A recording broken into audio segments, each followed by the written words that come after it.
Hello class 10th, welcome to Ashish coaching classes. My name is Rupali Bhardwaj.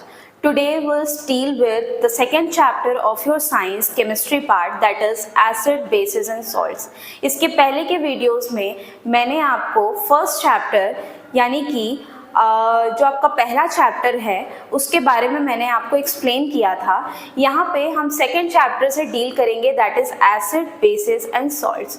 Before coming to the topic acid, bases and salts, first of all we need to be clear, you need to be clear about the topic, that is what is acid, what are bases and what are salts. So basically the difference between these three topics is very necessary to be learned and to be understood. So we'll start the topic with understanding these three topics, the three words, that is acids, bases and salts. So first of all, what are acids? Basically acids are those that are sour in taste. ये थोड़े क्या बोलते हैं, खट्टे होते हैं. sour मतलब खट्टा. तो acids are sour in taste. This turns blue litmus to red. Acids को जब भी लिटमस पेपर के ऊपर ड्रॉप किया जाएगा, एक लिटमस टेस्ट किया जाएगा अगर इसका, और जब भी एसिड को लिटमस पेपर के ऊपर ड्रॉप किया जाएगा तो लिटमस पेपर का जो कलर है वो क्या हो जाएगा, ब्लू लिटमस से रेड कलर में चेंज हो जाएगा. ये बहुत इंपॉर्टेंट टॉपिक है, याद करना है, बहुत ज़रूरी है, because on the basis of this point questions are asked in the exam. तो एसिड्स जो होते हैं वो बेसिकली ब्लू लिटमस को रेड लिटमस में चेंज कर देते हैं. ठीक है. Next, it neutralizes bases. Acids जो होते हैं जब भी उनको हम बेसिस के साथ रिएक्ट करवाते हैं तो वो दोनों एक्शन में आके क्या करते हैं, न्यूट्रलाइज कर देते हैं किसी भी बेसिक रिएक्शन को. ठीक है. तो एसिड्स के बारे में आपने देखा कि एसिड्स जो होते हैं वो सॉवर इन टेस्ट होते हैं. एसिड्स जो होते हैं वो ब्लू लिटमस पेपर को रेड लिटमस में चेंज कर देते हैं. And acids neutralize the bases. Also there is one more point, that is acids, those which are acids, they produce H plus ions. Okay, on dissociation they produce H plus ion.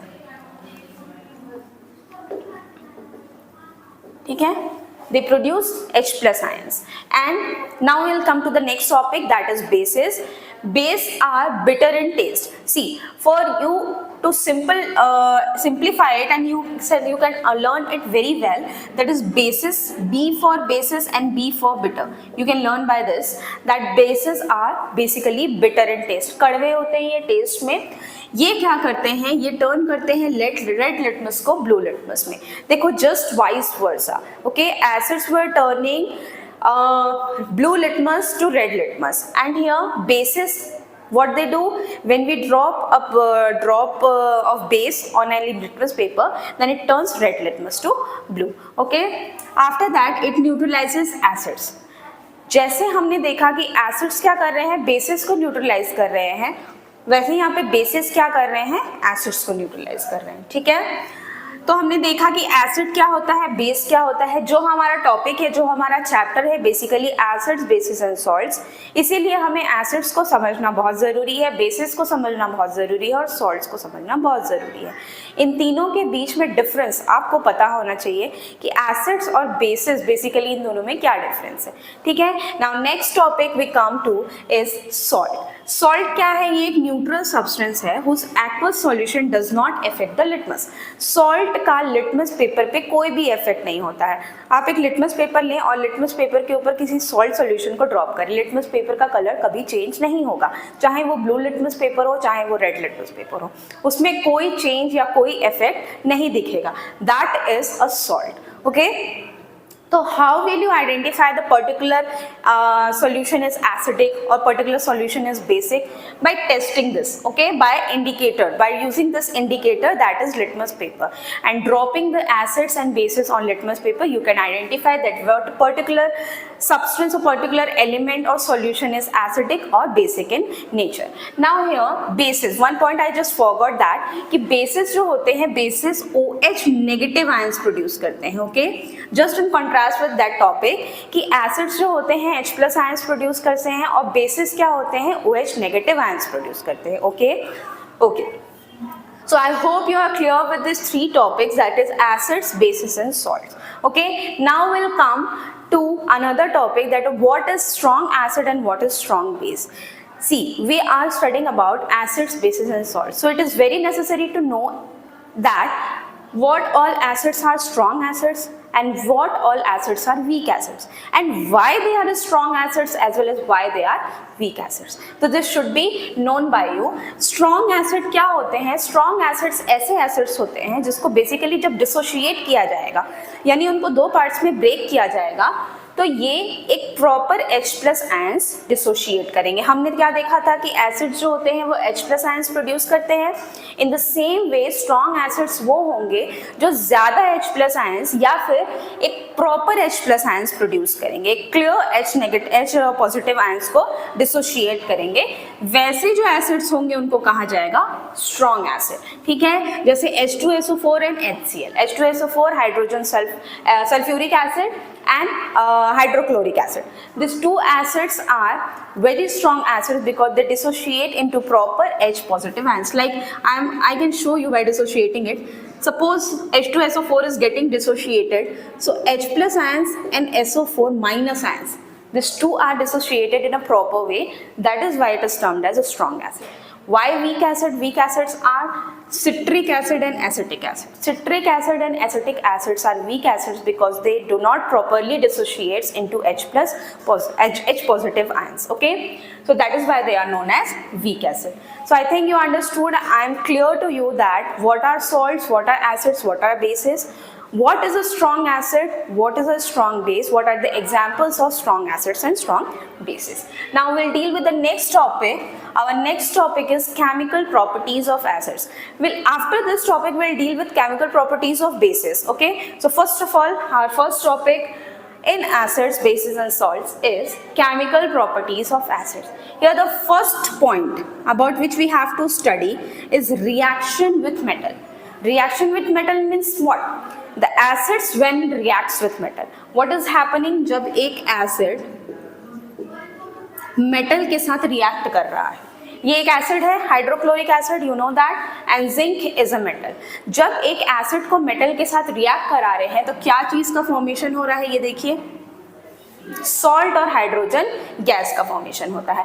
ठीक है, जब भी हम किसी भी acid को metal के साथ रिएक्ट कराते हैं तो वो सॉल्ट और हाइड्रोजन गैस का फॉर्मेशन करता है. Okay, so you have to know, this is the key point you have to keep in mind, that is when acid and metal both reacts with each other, they form salt and hydrogen gas. Okay, so this is an example, you have to learn it, that HCl को मान लो एक acid है तो HCl ले लो, metal है तो zinc ले लो, और उस दोनों को रिएक्ट कराएंगे तो रिएक्शन के बाद जो प्रोडक्ट बनेगा, रिएक्टेंट्स के बाद जो प्रोडक्ट बनेगा वो प्रोडक्ट रहेगा ZnCl2 प्लस H2. H2 यहाँ पे क्या है? वो गैस है जो प्रोड्यूस हो रहा है, जो इवॉल्व हो रहा है. नेक्स्ट क्या है हमारा? Reaction with metal carbonates and metal hydrogen carbonates. हम ये जो रिएक्शंस करा रहे हैं किसके साथ करा रहे हैं? बेसिकली एसिड्स के साथ, क्योंकि हम केमिकल प्रॉपर्टीज ऑफ एसिड्स पढ़ रहे हैं. तो यहाँ पर हम एसिड्स का रिएक्शन पर्टिकुलर किसी भी एलिमेंट, किसी भी मेटल के साथ रिएक्ट करा रहे हैं. तो हमारा सबसे पहला मेटल होगा मेटल कार्बोनेट. जब भी हम कार्बोनेट का बात करते हैं, कार्बोनेट होता है CO3. ओके, और जब भी हम कार्बोनेट्स का बात करते हैं, you have to keep in mind कि कार्बन डाइऑक्साइड रिलीज जरूर होगा, बिकॉज कार्बोनेट जब भी हम वर्ड यूज करते हैं, कार्बोनेट का रिएक्शन जब भी हम किसी एलिमेंट का करा रहे हैं किसी के साथ, तो उसमें प्रोडक्ट में you have to make sure कि वहाँ पे कार्बन डाइऑक्साइड आप लोग प्रोड्यूस करो, क्योंकि कार्बन डाइऑक्साइड वहाँ पे प्रोड्यूस जरूर होगा.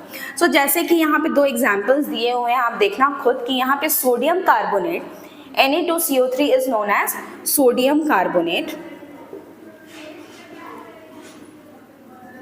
Okay, when reacts with HCl, that is hydrochloric acid, what it gives? It gives salt, carbon dioxide and water.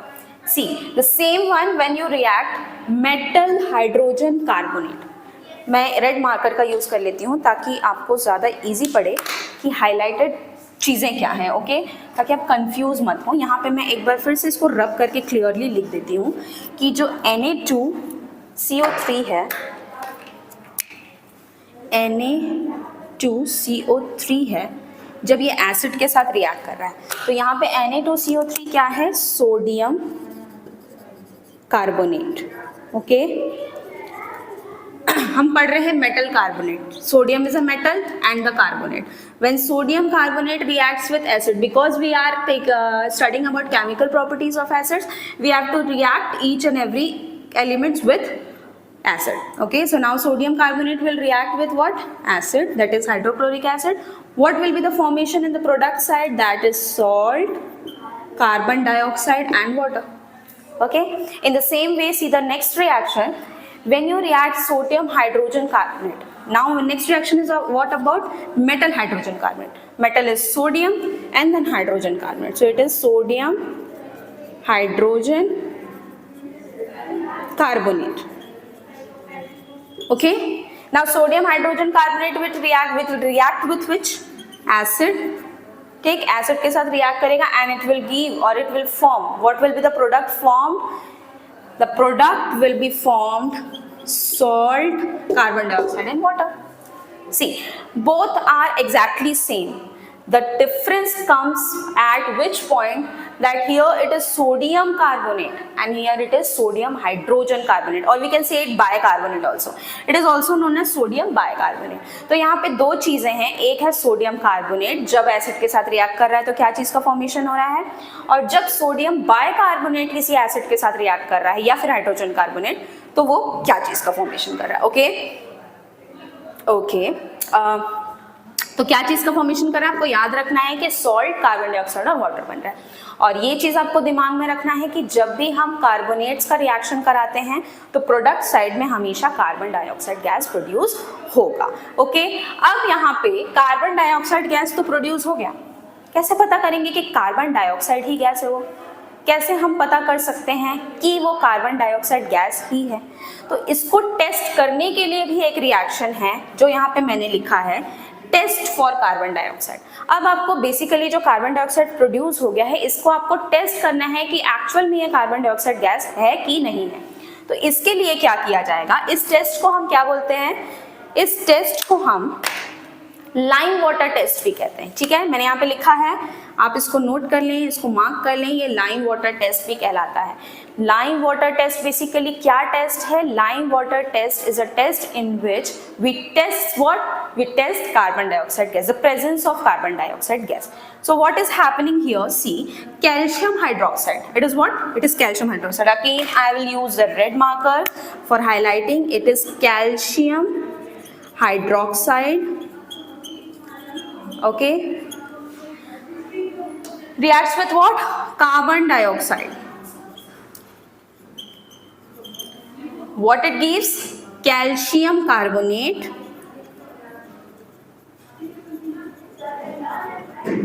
I think I'm clear with the writing. If you are not able to see, I'm just repeating it. Calcium carbonate, okay? It is calcium hydroxide. It is carbon dioxide. It is calcium carbonate. See what is happening? Calcium hydroxide reacts with carbon dioxide to give or to form calcium carbonate. See here, CO2 is reacting with calcium hydroxide and what is forming? Calcium carbonate is getting formed. Okay, and then water is getting released. Okay, in the same way, ये जो reaction है basically ये calcium carbonate क्या है, ये white precipitate form कर रहा है लास्ट में. ये बहुत इंपॉर्टेंट है, ये क्वेश्चन में पूछा जाता है. लाइम वाटर टेस्ट, ठीक है, इस क्वेश्चन ये लाइम वाटर टेस्ट ही बेसिकली पूरा एक बहुत इंपॉर्टेंट पॉइंट है. ठीक है, you have to keep in mind. अब यहाँ पे क्या हो रहा है, कैल्शियम कार्बोनेट बेसिकली क्या है, ये व्हाइट प्रेसिपिटेट फॉर्म कर रहा है. ठीक है, नाउ यहाँ पे आप देखेंगे कि जब हम कैल्शियम कार्बोनेट को, यानी कि वो जो व्हाइट पीपीटी फॉर्म हो चुका है, उस व्हाइट पीपीटी में जब हम और कार्बन डाइऑक्साइड पास करेंगे, excess carbon dioxide pass in calcium carbonate या white precipitate solution, what will happen? It will give rise to calcium hydrogen carbonate. So what will happen when excess of carbon dioxide is passed through lime water? ये lime water है, lime water में जब हम carbon dioxide gas को excessively पास कर रहे हैं तो बेसिकली क्या होगा, जो मिल्कीनेस है, जो यहाँ पे ये मिल्कीनेस बनी थी, क्या हुआ था, जब कैल्शियम हाइड्रोक्साइड को कार्बन डाइऑक्साइड से रिएक्ट कर रहे थे तो एक मिल्कीनेस प्रॉपर्टी बनी थी, व्हाइट प्रेसिपिटेट बना था कैल्शियम कार्बोनेट का। जब कैल्शियम कार्बोनेट यानी इसी व्हाइट पीपीटी में और हम कार्बन डाइऑक्साइड एक्सेसिवली पास कराते हैं तो एक क्लियर सॉल्यूशन ऑब्टेन होता है जिसको हम कहते हैं calcium hydrogen carbonate. What is known as, it is known as calcium bicarbonate और hydrogen carbonate, you can say anything, दोनों चीजें सही है, या तो आप कैल्शियम हाइड्रोजन कार्बोनेट बोलें या फिर कैल्शियम बाइकार्बोनेट बोलें। Okay, now after this I'll tell you in my next session about 3 more topics which comes under this chemical properties of acids. Here we have dealt with what? The reaction with metal carbonates and metal hydrogen carbonates, and the last one we dealt about, that is test for carbon dioxide. In the next session, in my next video, I'll be telling you about neutralization reaction. What is exactly neutralization reaction? Reaction with metal oxide and reaction with water. Okay, so in my next session I will tell you about neutralization reaction with metal oxide and reaction with water. जब ये acids इन तीनों के साथ react करते हैं तो क्या चीज़ का फॉर्मेशन होता है, क्या प्रोडक्ट्स फॉर्म होते हैं, ठीक है, ये आपको दिमाग में रखना है। फिलहाल के लिए फॉर नाउ इतना आपको चीज़ें अपना बाय हार्ट करनी है क्योंकि ये बहुत इंपॉर्टेंट टॉपिक्स हैं। इन टॉपिक्स से मतलब ज़रूरी है कि एक आध क्वेश्चन इनमें से पूछना ही है। Okay, so you have to keep in mind all this topics. आपको एसिड बेसिस के बीच में डिफरेंस याद होना चाहिए। आपको ये याद होना चाहिए कि जब भी कोई एसिड किसी मेटल के साथ रिएक्ट कर रहा है तो क्या चीज़ का फॉर्मेशन कर रहा है। इसी तरीके से आपको ये याद होना चाहिए कि जब भी कोई एसिड किसी मेटल कार्बोनेट के साथ या फिर जब भी कोई एसिड किसी मेटल बाइकार्बोनेट के साथ रिएक्ट कर रहा है तो क्या चीज़ का फॉर्मेशन कर रहा है। And the last and the not least but it is very important that you have to know about test for carbon dioxide, कैसे हम लाइम वाटर का टेस्ट करते हैं। ओके, सो नेक्स्ट वीडियो में हम मिलते हैं फिर से, जो 3 रिएक्शंस हमारे बच चुके हैं इस acids, chemical properties of acids के, उसको डील करेंगे। आज के लिए इतना ही। Thank you so much. अगर आपको मेरा ये वीडियो पसंद आया तो प्लीज़ लाइक करें, सब्सक्राइब करें और शेयर करें। Thank you.